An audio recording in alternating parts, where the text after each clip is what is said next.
Today, Hollywood honors Jefferson Airplane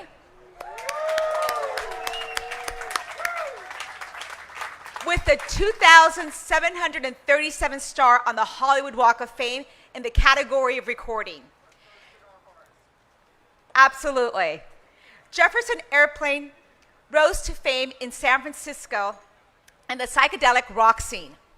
They pioneered music which defined the 1960s and embodied the spirit of the counterculture movement. The band lineup consisted of Marty Balin, Paul Kantner, Grace Slick, Jorma Kukkonen, Jack Cassidy, and Spencer Dryden. During their tenure, they created 7 studio albums, 5 of which went gold, 2 live LPs, and 2 top 10 singles. Their second LP, entitled Surrealistic Pillow, with Slick on lead vocals, helped launch the group to international stardom. The LP featured 2 top 10 singles, White Rabbit and Somebody to Love. In the following years, the band released their 3rd and 4th albums, After Bathing at Baxter's and Crown of Creation. During this time, they co-headlined a tour with the Doors in Europe. That same year, they were photographed for the cover of Life magazine. In August of 1969, at 7 a.m. in the morning, a Sunday morning, Jefferson Airplane delivered an electric performance at Woodstock. When they finally got on stage, Slick introduced the band's performance as Morning Maniac Music. Jefferson Airplane went to release many more successful albums, compilations, and live albums through the years. The band was introduced into the Rock and Roll Hall of Fame in 1996. In 2016, they were presented with a Grammy Lifetime Achievement Award. Before we hear from our honorees, we have a guest speaker here to say a few words. Our speaker is a songwriter, actor, writer, and a musician. He is best known as the drummer of the iconic band, The Doors. His autobiography, Riders on the Storm, My Life with Jim Morrison and The Doors, was a New York Times bestseller. Please help me welcome to the stage, John Densmore.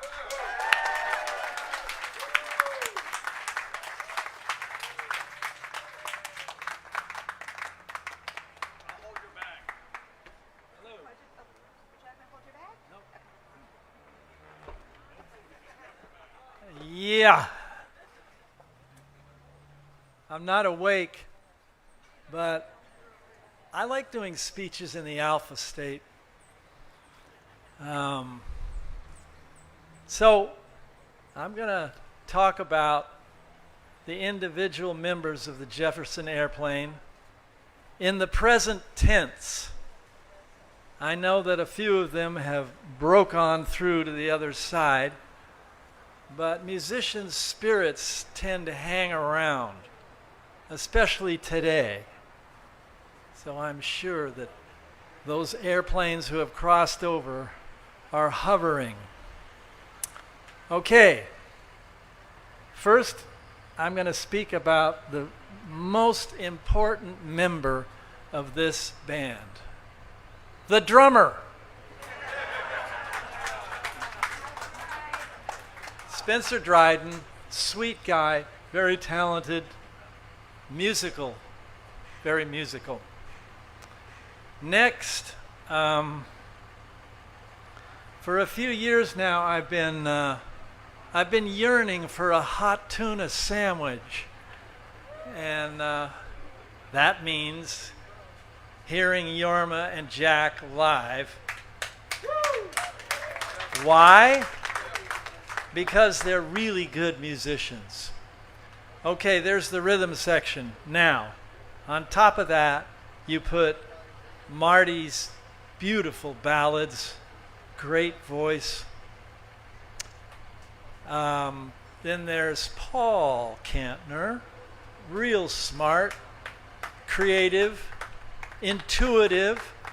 I mean, you know, they morphed into the Jefferson Starship. He must have known that they were going to get a star, you know, on Hollywood Boulevard. Finally, Grace. What a mouth. I mean, singer. Very opinionated, which I like. Great pipes. So, yeah, the Doors and the Airplane did do a tour of Europe. I think it was called the West Coast Psychedelic Sound Comes to England or something. And one night, Jim Morrison sat in with the Airplane, although I don't think he would remember it because I'm waiting for this truck to pass. Yeah.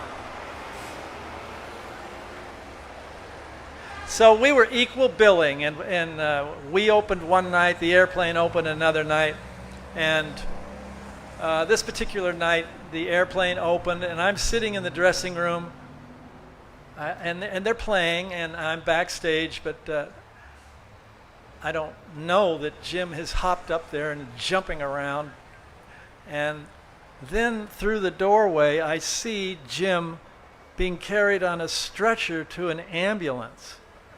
And we're about to go on. Yeah. Oh my God. So back to the Airplane. The Jefferson Airplane had a big, full rock sound with many different voices on top. Really strong. Really admirable.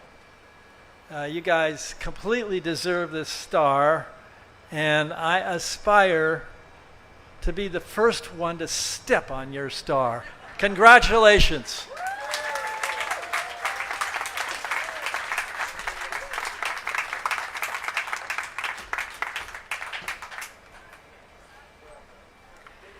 Thank you very much for those words. We have a few Chamber VIPs in the audience today. President and CEO of the Hollywood Chamber of Commerce, David Michael Jerome. And my board colleagues, Matt Fritsch and Otto Padron. We'd also like to thank the Musicians Institute for their help with today's ceremony. The Hollywood Chamber of Commerce administers a Walk of Fame on behalf of the City of Los Angeles. On behalf of Los Angeles City Council President Mitch O'Farrell, I'd like to present you with a beautiful resolution on behalf of the city, and I'll come down.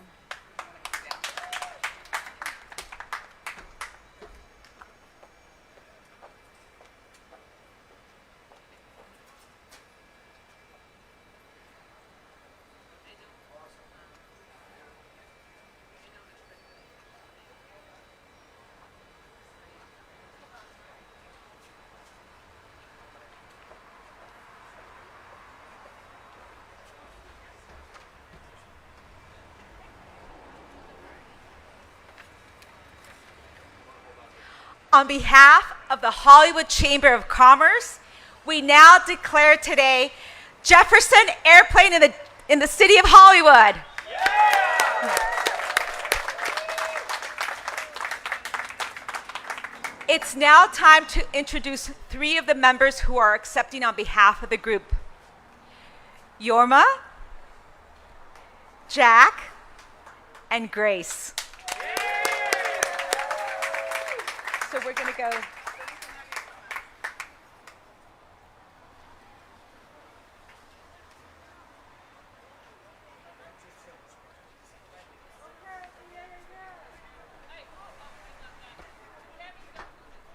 Hi, Grace.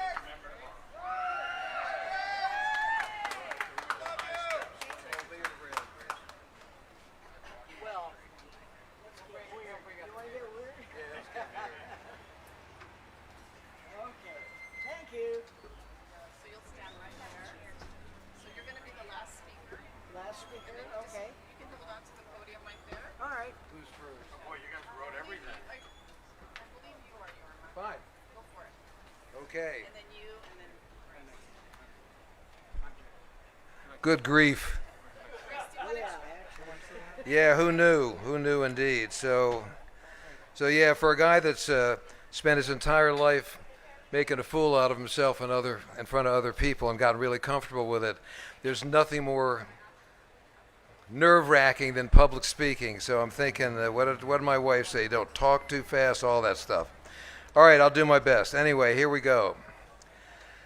First of all, we got to send big thanks out to Jeff Jampol and Associates. None of this would have happened without them. Thanks, guys. Appreciate it so much. Thanks to John Densmore of The Doors for this introduction. Paul Williams of Crawdaddy collared me around the time of Monterey Pop, told me to listen to your first album. He said it would be the most innovative rock album I would be likely to hear, and he would not be wrong. Thanks, brother. Appreciate it for that one. When I think about our old band, Jefferson Airplane, at moments like this, I think of what I consider to be the core members from those early halcyon years. Grace Slick, Marty Ballin, Paul Kantner, Spencer Dryden, Jack Cassidy, Signe Anderson also, may she rest in peace, and myself. Marty, Paul, Spencer, and Signe are sadly gone, but they will not be forgotten. It's a blessing to be still standing here with longtime friends, Grace and Jack. We all traveled many miles together making music.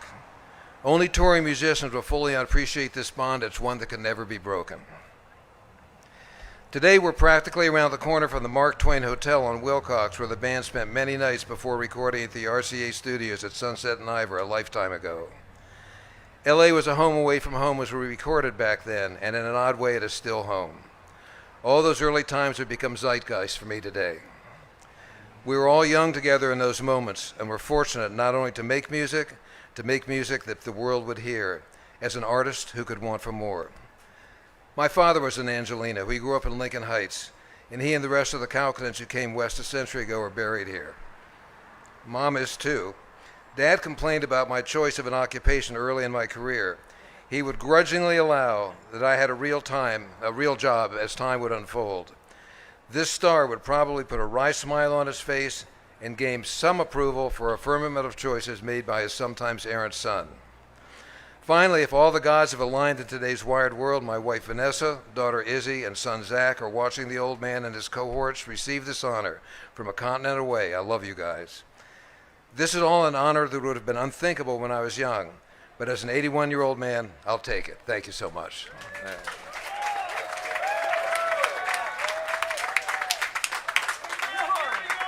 Good work, Yorma. Well, lower the microphone. How's this? Everybody's a director here in Hollywood. All right. Well, I'd like to thank Jeff and staff and the unbelievable positioning of our star here in front of the Music Institute. I think it's apropos. I was reminded of when we came down here in 1965. I think we might have even rehearsed once in the AFFM Music Hall, which is quite different than this facility we're looking at to my left here. But as I look around, oh, that's right, we have a drummer over here. We have a bass player. We have a guitar player. We have a singer. Hey, you want to start a band? It's not too late. In any case, when I came here in 1965, I think in November, December, it was raining constantly.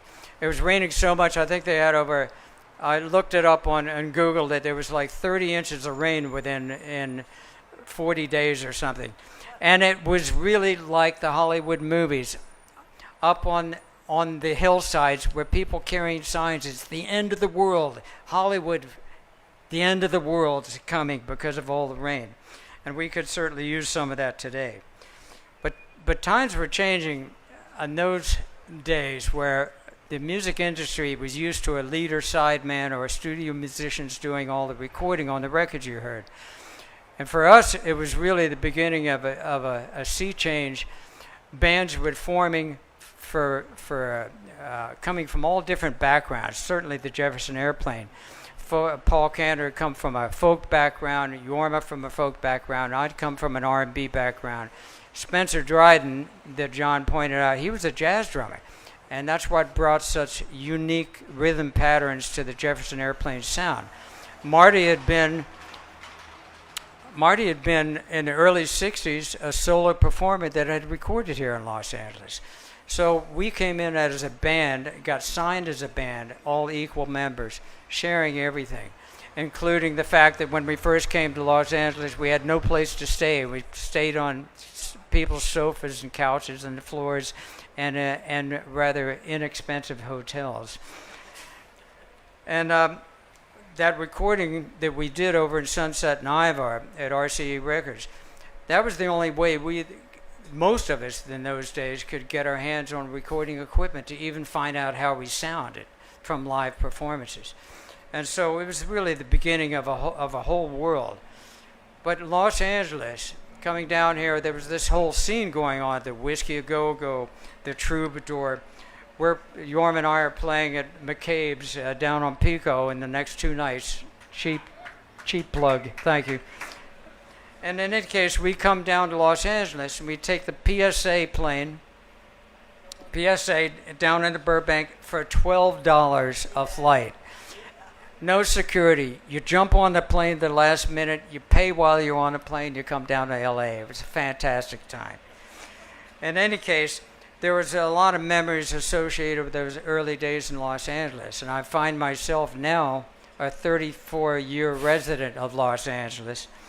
And my late wife, Diana Balfour Cassidy, once told me, she said, "Jack, you've made your mark on the wall," because we were talking about different people's careers and whatnot. And right now, I notice, and I can say to you, Diana, it looks like I've made my mark in the pavement.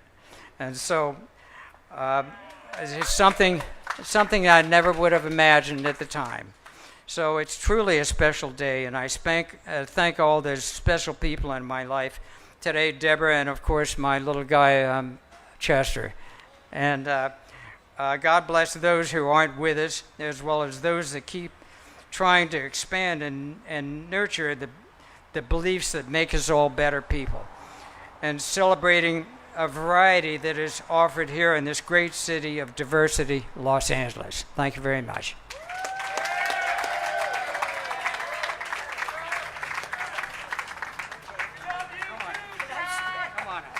Come on. Oh, yeah. Here's my girl. There you go. I am one lucky bitch. I'll tell you why. Is Jack and Yorma are actual, what I call real musicians. I'm a screw-off who got lucky. Now, my mother was a singer, so I went to see Jefferson Airplane play in a little club called the Matrix in San Francisco. And I looked up there, the idiocy of youth, and I thought, oh, that's way more fun than I'm having right now. I think I can do that. So I formed a band with my husband at the time, his brother, who wrote Somebody to Love. And it turns out that I did have the right voice for rock and roll. It's very loud, and I didn't have any trouble singing over people. The audience could talk all they want. But I've got to say, I want to give thanks to a friend of mine. She doesn't want me to mention her name, so I won't. Who literally, I wouldn't be here today. A couple months ago, she saved my life. I went into septic shock, and she literally saved my life. Hauled me off to St. John's, and God bless her. This hat belonged to Paul Kantner. So at least his DNA is here today. Yeah. If it was Law and Order, they could scrape it to find out whether or not he'd killed anybody or anything.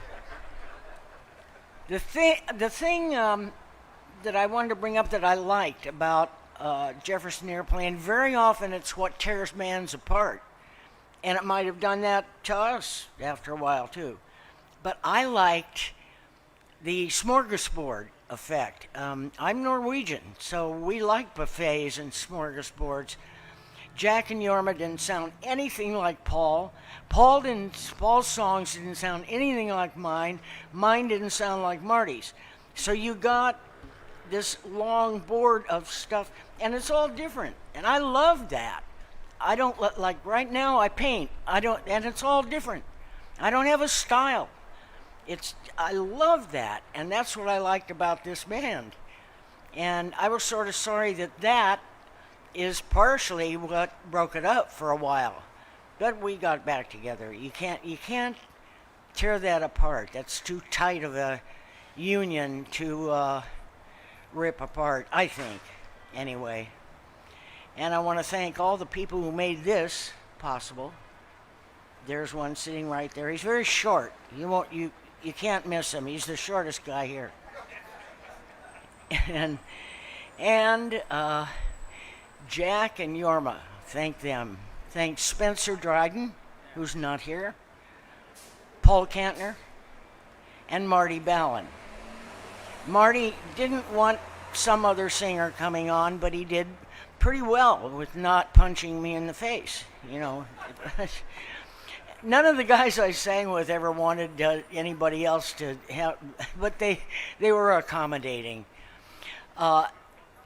This is kind of silly in the face of what's going on in the world, okay? There are much more important things going on.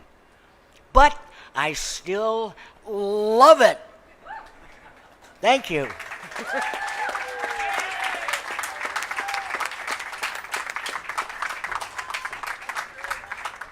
We got you. Yeah. Thank you all. It's now time to unveil the star. Let's hear it again for Jefferson Airplane.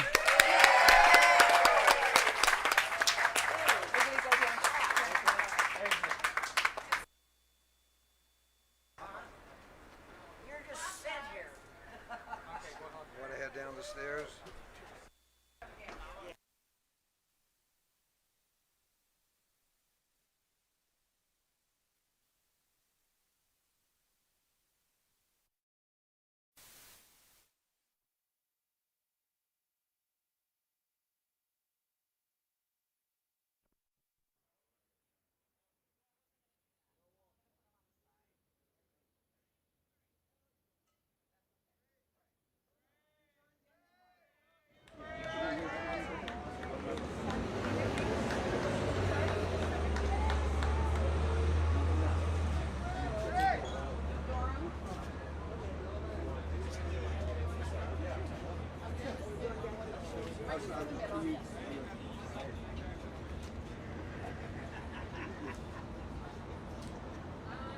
Oh, duh.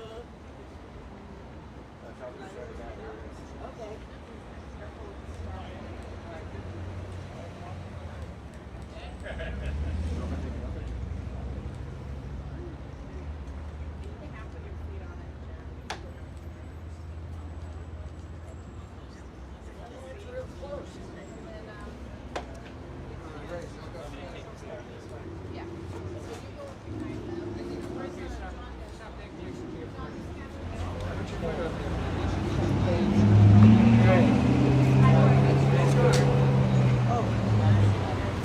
Oh, you're right. I'll go in front. Yeah. Sorry, guys. This is a little. She's got to grab this. Starts with a rope. I'm sorry, you guys. No, not at all. No, I'm talking to them. Get him over here. Of course we do. Oh. Hey, Ladies and tote gentlemen, that perch. we proudly welcome to the Hollywood Walk of Fame, Jefferson Airplane.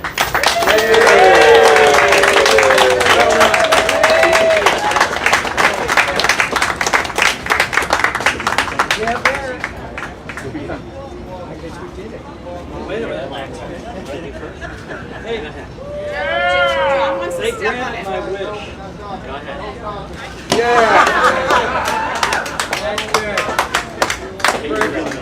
Get any on your shoe? Black. Oh, black. Okay. So everybody let's straighten back, please. Hold, let me get back. And they say modeling isn't work. Can everybody look here straight ahead? Right down below, guys. To your left.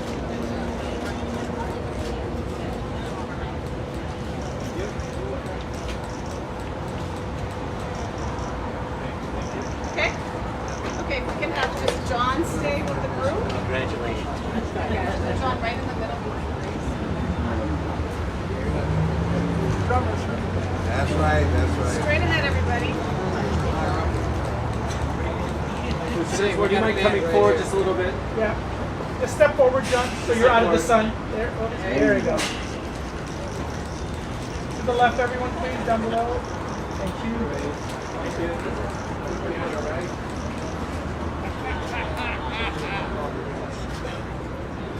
Okay, guys? Just the group. Thank you, John.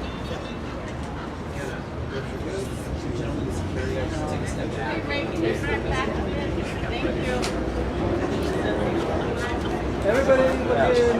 Can you all put your foot on the stars? Foot on the star. Okay, on the star. John, turn your left. Of course. There you go. Foot's on the star, guys. Everybody straight ahead. Right in the middle. Grace looking up, please. Looking up. Down below, right here, right in front. Kenny, anybody else? You want a team shot?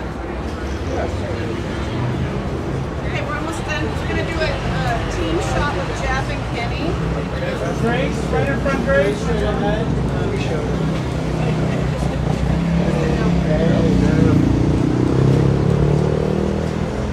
Right in front, guys.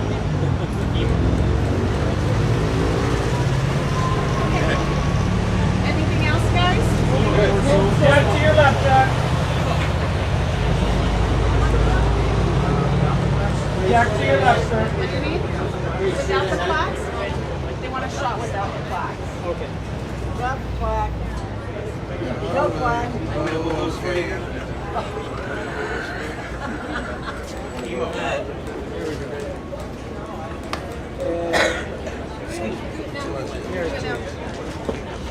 Way up there. Oh, I need Guys, right down in front, right here to your left. Grace, right here to your left, guys. Here, right, look Jeff, at we're her. going to put our Look at Straight ahead. Come around on your right. On your right. Ready? Okay, guys, I'm going to put our board in. This is kind of like a quinceañera. All the family members get to go on.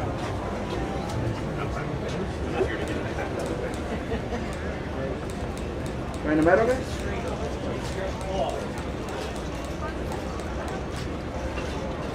Okay? One more, guys. Hold on.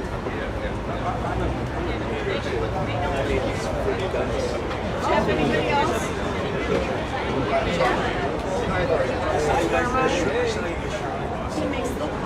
Come on, you're not that old. I'm older. Okay, Me too. so we're done. Kenny? Grace to your left. too. Grace right here, that's to your left, right in front of you, right down front. Okay, guys, thank you. Grace, those eyes to your left, down below right here. Hey! Thank you. Okay. Good. Norma and Jack are staying for interviews. Yeah, we'll get that. All right, go to those. We'll take one.